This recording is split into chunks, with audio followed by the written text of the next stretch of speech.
Hello everyone. I, Brij Kishore, welcome you all to this unique platform of the Law. Right, let me introduce something on the Law. See, the Law has taken all its efforts to bring its study even on the online platform. So across globe, especially in India, if you want to study from any corner, you can study it. You can prepare your judicial service examination by sitting at your home at your comfort zone, right? Not wasting much time, let me be back on the today's topic, that is of right to life, the very fundamental right. Right to life, the fundamental right. So this is a unique topic that I have chosen for today's session actually, and I would like to take it right from the historical perspective, that how the people started thinking on the developing the very law, and how this concept of right to life actually emerged in our constitution.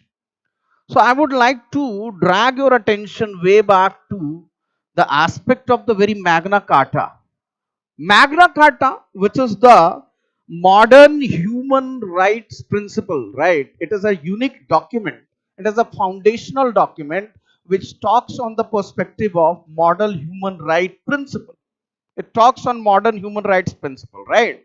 So as I said, it is talking on modern human right principle. Even though it was originally, it was just an agreement between the king of that time, that was King John, and its barons, right?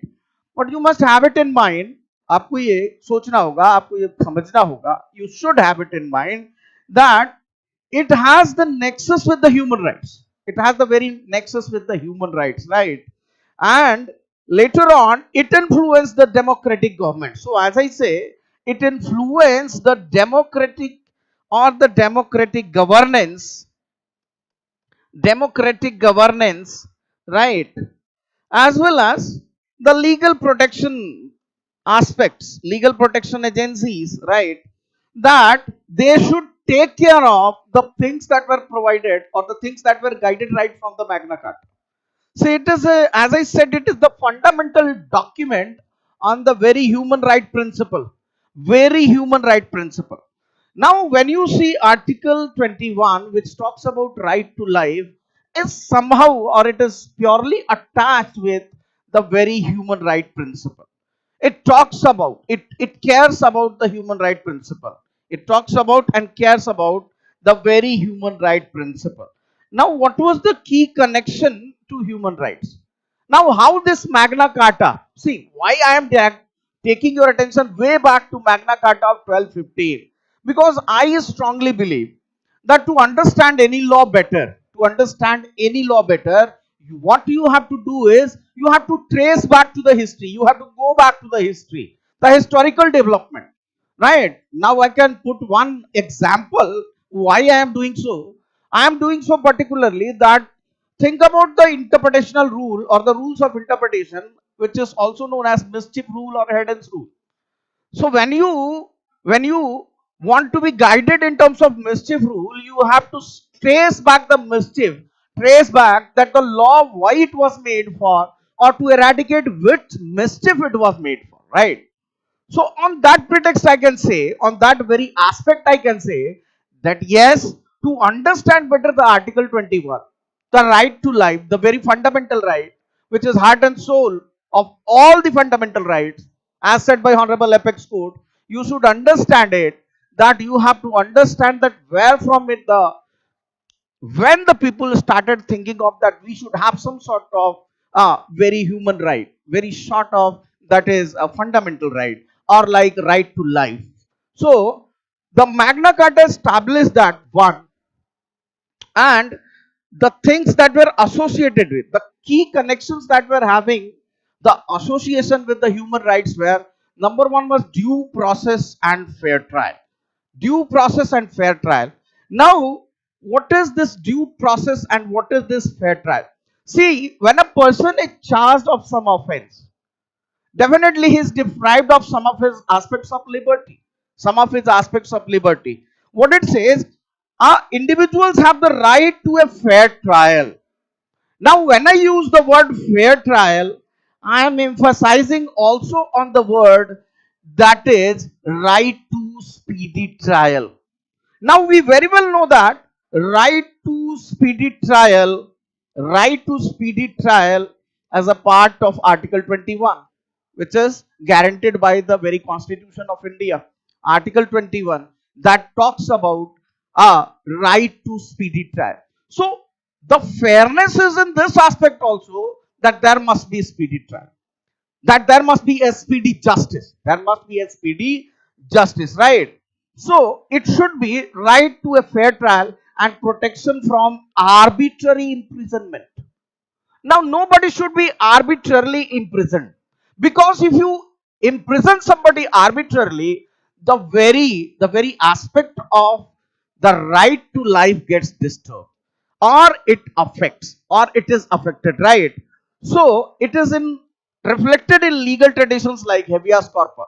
Suppose that a police wala catches someone without any charges and keeps him confined in the prison, then now right uh, of the very person is being affected. And which is the most important right that is being affected is that is right to life. The right to life and his personal liberty. So that gets affected. And if that gets affected, what is needed in the situation? That there must be some remedy which takes him out of that purview. And in this way, I can say that the aspect of writ of habeas corpus can be seen. Or if someone is actually charging him of some offense, he must be having the chance of fair hearing, which is in compliance again with Article 14, which is in compliance with Article 14, right? So you must understand the key connection to human rights. The very key connection is number one is the rule of law. Number one is rule of law, that no one is above the law. Even the government, even the king of that time was not above the law as per the Magna Carta. As per the Magna Carta. So this principle is very fundamental. This principle is very fundamental, and it is today even taken care of in terms of modern like legal system, as well as it is in compliance with the human right protection. It is in compliance with the human right protection, right? Not only that, key connection to human rights of that is called Magna Carta is also seen in due process and fair trial. And not only that, it also gives protection from the very arbitrary power. Protection from the very arbitrary power. So nobody shall be treated arbitrarily, or not even the government can exercise arbitrary power. So if you are wanting to deprive somebody of his right to life, now that can never be arbitrary. It can never be arbitrary. It has to be always in with that is called due process. It has to be in fairness. Protection from arbitrary power. So the document, the very document that is Magna Carta of 1215, limited the power of monarchy and ensure rulers could not act without following legal procedure. So as such, prior to that time, there stood no aspect of legal procedure, no aspect of legal procedure, and later on, these aspects only led to the development of. So these key issues which were gathered from Magna Carta led to, inspired to key human right documents. Now, what were such documents? The documents were none other than English Bill of Rights way back in 1689, and US Constitution of Bill of Rights in the year 1787, and it is Universal Declaration of Human Rights that was in 1948. That was in 1948, right? So what happened actually, this Magna Carta giving different types of the highlighting aspects, right, in the form of like rule of law, which says that nobody is above the law. Nobody can be deprived. Even the government can't deprive someone without following the process of law, or that is called due process of law. So if I say that if you want to deprive someone from his the very fundamental right that is in the form of right to life, or the personal liberty that has been guaranteed to him by Article 21 in the form of fundamental right, now it has always to be complied with due process. No doubt the government can work, government can deprive someone, but it has to be in the process of law, it has to be properly in the legal framework. And this legal framework cannot again be arbitrary. It has to be perfectly in consonance with the human right conception or human right concept. Human right concept, right? So I'm dragging your attention once again to the long-term impact of the very Magna Carta. Now, what was the long-term impact? We had seen some key issues that emerged from Magna Carta, right? What is the long-term impact of the Magna Carta? That the Magna Carta initially only benefited the English nobility. It was, as framed by them, it was for their benefit, but over the passage of time, it applied to all citizens, and it became a symbol of freedom, democracy, legal equality. Democracy, legal equality, shaping the development of human rights worldwide. So this very foundational document, that is why we call it a foundational document, that of the year 1215, it became the basis actually to think about that yes, these are the types of right that can be have. So we have Article 14, which talks about right to equality. We have Article 21, which talks about that right to life and right to personal liberty. Right? Not only that, we also think of this situation, that is Article 22, that nobody can be detained unfairly, which guarantees the right. This fundamental right guarantees, and if any of these fundamental rights are broken, breached, think about the situation. Even the Supreme Court directly can intervene this issue. Even the Supreme Court is empowered in this respect to directly entertain this aspects. So what is coming from this, that every democracy, see India is a democracy, and India, including India, all such democracies went for recognition of these human rights worldwide, which basically emerged from the very Magna Carta, the foundational document, right? And this was the long-term impact that still today it's seen in terms. Now, what was the influence of the Indian legal system? What was the influence on the Indian legal system? The Magna Carta significantly influenced the Indian legal system. Significant influence, one see. See, we very well know that we were ruled by Britishers. We were ruled by Britishers. Britishers हम पे rule करते थे, हम सभी पे rule करते थे, right? So any law changes or any impact that was seen in England was also seen in India, right? So what happened? So British colonial rule and subsequent development of India's constitutional and human rights framework, here is how its principles are reflected in Indian law. Now this became the basis of having such aspects of human right laws in form of fundamental right, and the significance on Indian legal system was majorly seen in terms of, that is called Article 14, Article 21, Article 22, right?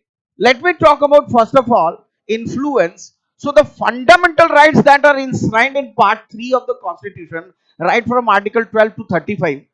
See, what three articles that I am going to quote before you in terms of it. Number one is right to equality. Now this reflects the Magna Carta aspect, that no one including the government is above the law. So think about the situation, if somebody is charged with some offense, and if the state case is filed, the state fights the case, the similar aspect lies the compliance of the fair process, fair trial is available for both. It is not only that government will have some priority and the person who has been charged will not have any such priority. So process of fairness lies in the very core conception. So what I want to say, that Article 14, which talks about right to equality, equality not only in terms of equal protection of law, but it is also equality before law. Equality before law. And when we talk about Article 14, we should have in mind, we should have or bear it in mind that including the government, even the government is not above the law. So even the government has to be working in the compliance of law. It cannot cross its jurisdiction. It cannot cross its power, right? So this is how it has to be seen. Now coming to which is the today's session topic, that is right to life. Now how this right to life is basically affected or gathered from the aspect of Magna Carta. So when you see, it derives from Magna Carta protection against arbitrary imprisonment and unfair punishment. Now this is in toto with the compliance of right to life with liberty. Now very liberty aspects as well as the life aspect. Two aspects have been dealt in Article 21. Now what does it say? That against arbitrary imprisonment and unfair punishment. So what is the requisite of Magna Carta, which is the impact of the Magna Carta that is seen in Article 21, which is right to life with personal liberty. You should have it in mind that no arbitrary imprisonment can be done. And not only that, unfair punishment even is not allowed. So today also we find that whatever punishment is being given, it should be purely in compliance with the process of law. So a judge, if wants to punish someone, what has been provided by the statute can only penalize that and can't penalize what is not provided. He cannot penalize of his own view or of his own mind, because that is the requisite or that is in demand of the very aspect of right to life with personal liberty. One more article I would like to quote, that is Article 22. A person can't be detained. A person, it is a protection against arbitrary arrest and detention. Arbitrary arrest नहीं कर सकते. Arbitrarily you cannot arrest someone. And if you are arresting someone, it has to be again with due process of law. It has to be with process. It has to be right. So inspired by habeas corpus, a legal principle that was rooted in Magna Carta. Think about the situation. If someone is unnecessarily imprisoned, unnecessarily kept in the a police cell, now a writ in the form of habeas corpus will be filed in compliance of Article 21, that is his right to life, his right to personal liberty is being affected. His right to life, his right to personal liberty is being affected. Now think about the situation. So Magna Carta has a very severe influence on the Indian legal system. It has a very severe influence on the legal system. It how it is having, it is having rule of law in Indian jurisprudence. So rule of law that we talk about in today's purview or even prior or even we will be talking in future, right? So rule of law in Indian jurisprudence, the Indian legal system follows the rule of law, which is a principle derived from Magna Carta. Now what is rule of law? What does rule of law provide? That law must apply equally to all individuals. So there cannot be any discrimination on the basis of law. Not only that, the government must act within legal boundaries. So there are certain boundaries that have been set and the government has to play within that arena only. It can't grow beyond its power. It cannot just jump beyond the boundaries that have been set by the very law. Not only that, judicial review allows courts to strike down arbitrary government actions. And if the government or the state is acting arbitrarily, it is always open to judicial review. So constitutional courts can always entertain such issues. And if any arbitrary action is seen, it can be taken care of in this way. So this is how Magna Carta is the foundational document at the foundational aspect, which is promoting the aspect of right to life and right to personal liberty. Right to life as well as right to personal liberty, right? Not only that, now let me talk something more on that is habeas corpus and due process. Now, as I gave just the example that suppose that if someone is caught hold by police and kept in police cell, now primarily what remedy he can file a writ in the form of writ of habeas corpus because he is arbitrarily arrested, he is arbitrarily detained, and he can have the remedy in the form of writ of habeas corpus. He can approach the writ court and definitely get remedy in the form. It can be ordered by the court, and if court finds that the arbitrary action is there taken by the government or the state, it will definitely order the release of such person. So think about the situation. Magna Carta's protection against unlawful imprisonment is influenced the Indian judiciary to use habeas corpus. And the very habeas corpus case, which is also that is called as ADM Jabalpur versus Yukan Sukla, which is the leading case on this point, paves the way.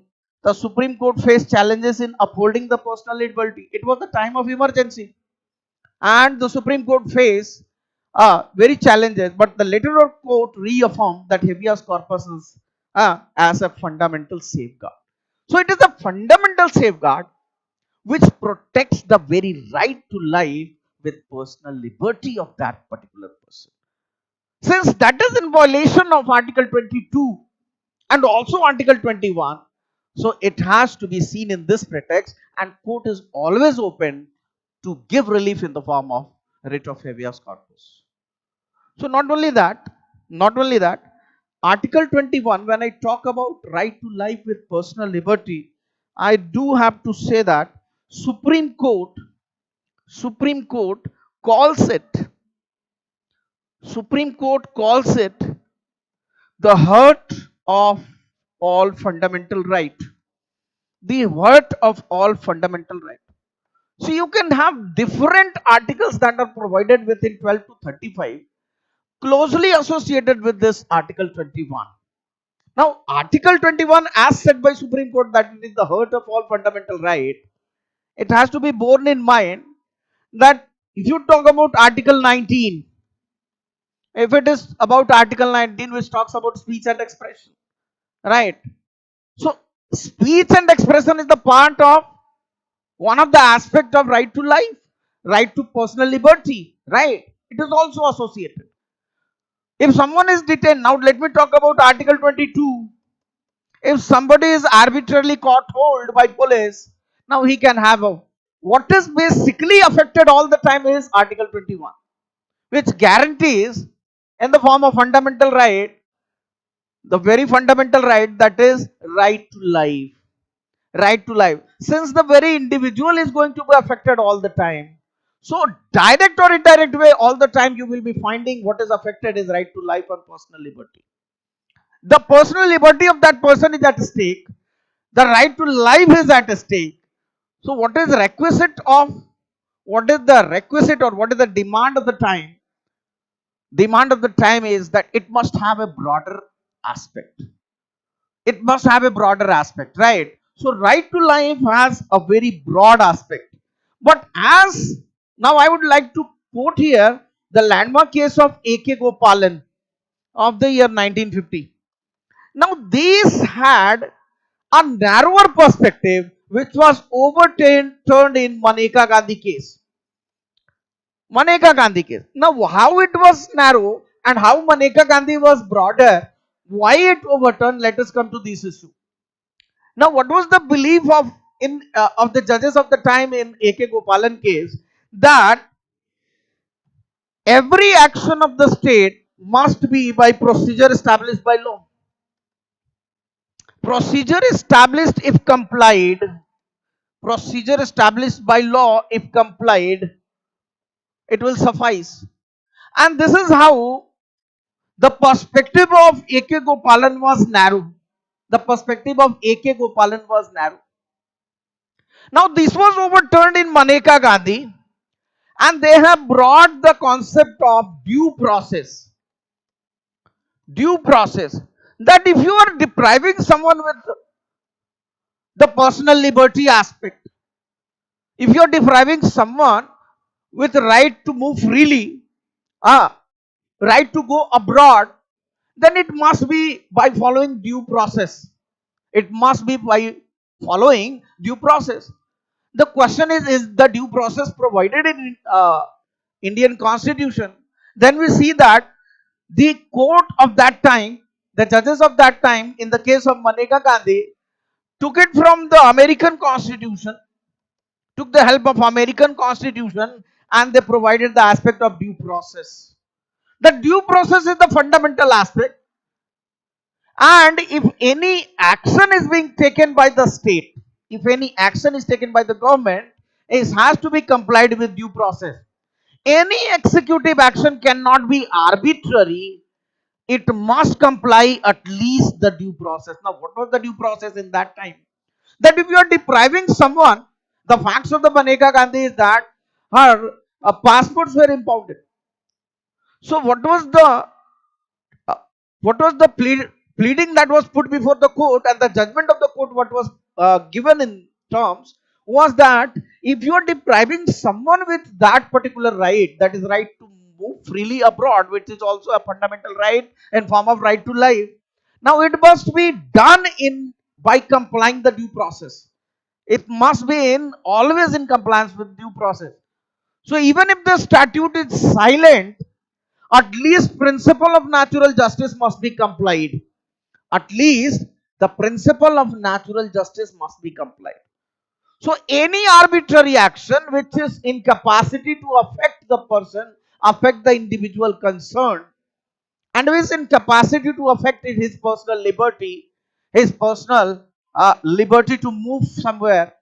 Uh, so it must be done by complying with the due process. And requisite of due process is, if anything is not provided by the law, any process is not provided by the law, at least what will be complied is the principle of natural justice.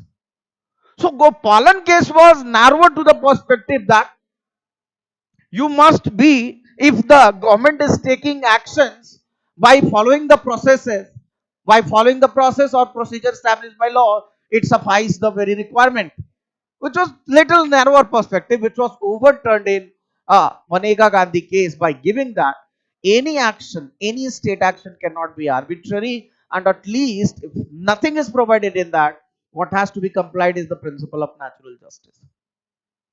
Now, when I talk about principle of natural justice has three aspects. One is one is that no one can be the judge in his own cause.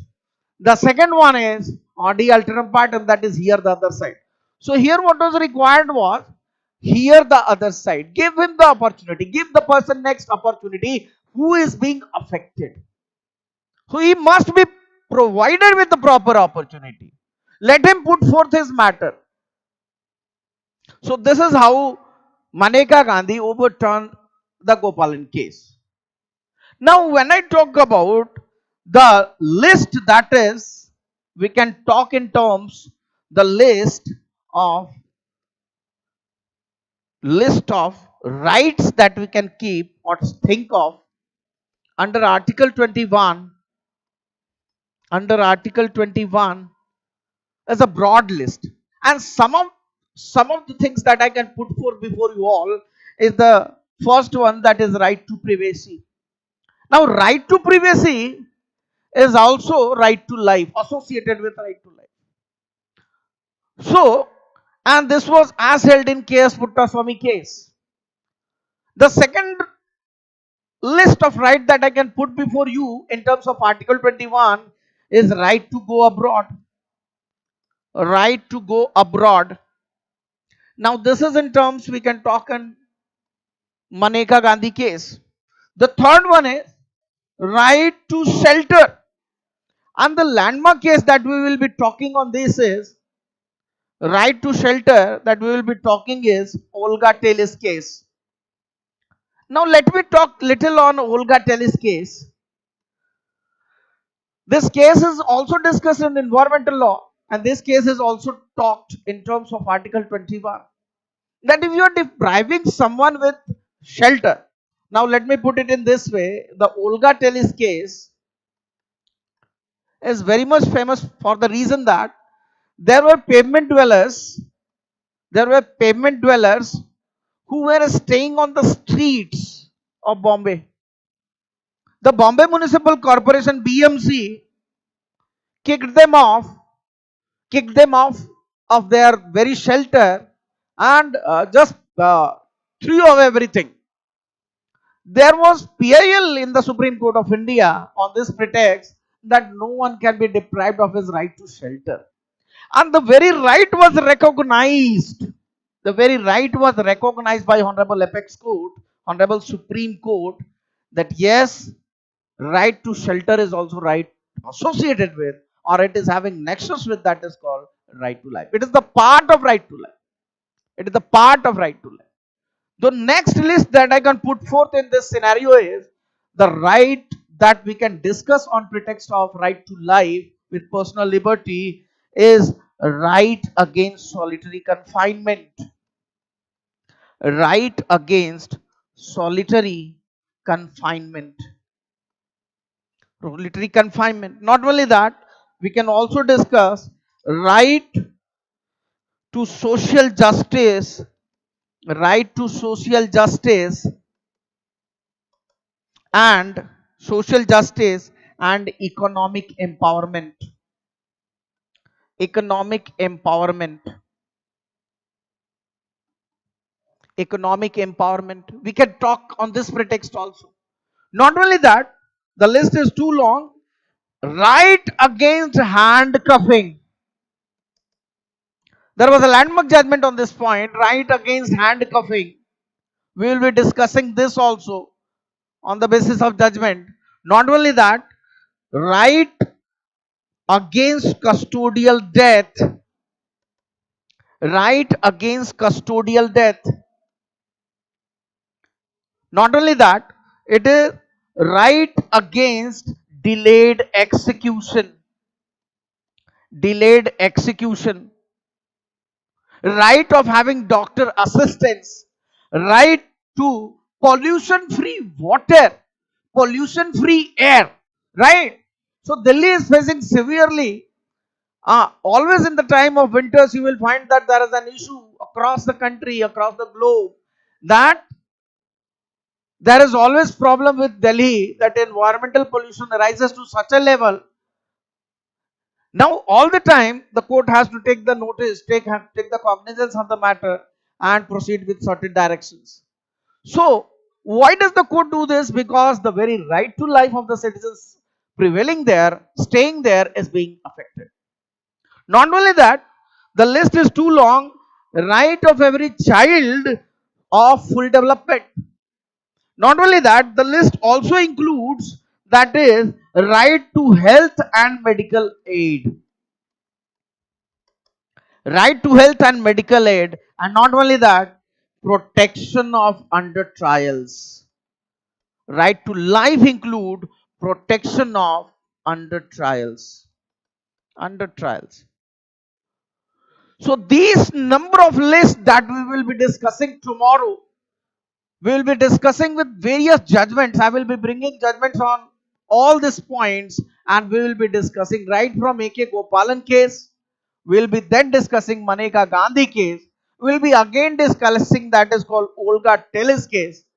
We will be talking definitely on K.S. Puttaswamy case, which is the landmark judgment on that is called right to privacy.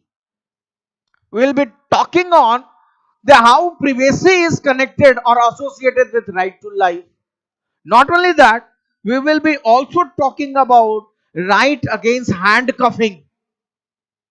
We will be also talking right against custodial death.